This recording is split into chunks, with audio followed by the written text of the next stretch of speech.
সকালবেলায় আমাদের regular mobile করার সময় ধর্মনগর স্টেশন রোডে এলআইসি অফিসের সংলগ্ন 4 জন লোককে সন্দেহভাজন অবস্থায় ঘোরাঘুরি করতে দেখা যায়।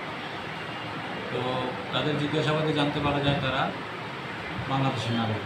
তাদের মধ্যে 2 জন পুরুষ, মোহাম্মদ হানিফ এবং মোহাম্মদ ইউনুস, আর 2 জন মহিলা। তারা কোথা থেকে, কোন বর্ডার থেকে ভারতে প্রবেশ করেছে জানা গেছে? তাদেরকে জিজ্ঞাসাবাদে তারা বলেছে তারা কৈলাসহর বর্ডার দিয়ে এসেছে এবং ত্রিপুরার বাইরে কাজের উদ্দেশ্যে যাওয়ার জন্য তারা এদিক দিয়ে যাচ্ছিল। আচ্ছা, তোমরা কবে আইছো?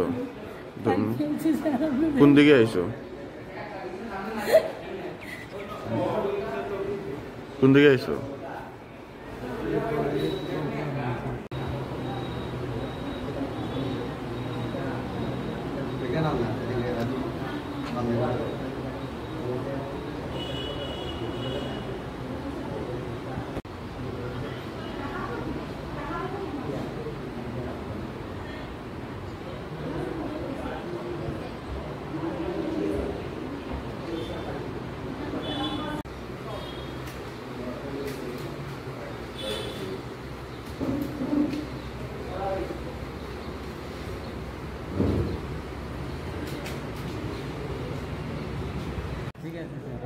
তোমরা কবে আইছো ইন্ডিয়াতে?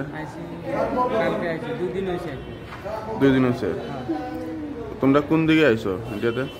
এই জায়গা থেকে ব্যাঙ্গালোরে যাওয়ার উদ্দেশ্যে আইসি, কিন্তু কোন জায়গায় আমরা এটা চিনি না, জানি না যে কোন জায়গাতে কোন জায়গাতে নিয়ে এসে রাতের বেলা, ঠিক আছে, বলতে পারি না। আর আমাদের দেশে তো খুব কাজ কামের খুব অভাব, যার কারণে আমরা এই জায়গায় এসে বলছে যে কাজ করে খাওয়া দেবে, অসুবিধা হচ্ছে না, বৌমা এগুলো না খাই থাকতে চান, সেই জন্য আছি।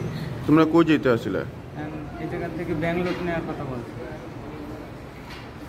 আজকে যেতে আসছো তোমরা ব্যাঙ্গালোরে? আজকে টিকিট কেটে গাড়িতে উঠে দেওয়ার কথা, কিন্তু এরা স্টেশনে আমাকে নামাইছি, এরা কোথায় চলে গেছে আর বলতে পারি না। কোন দালালে আনছে তোমরা?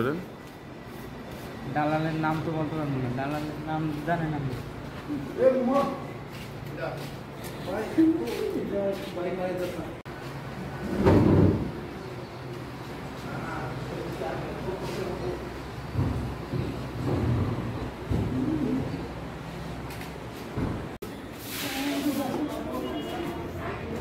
এই দেশে রেখে দেন, আমার ঘরে কাজ কাম করান, নাইলে আমার দিয়ে দেন। আর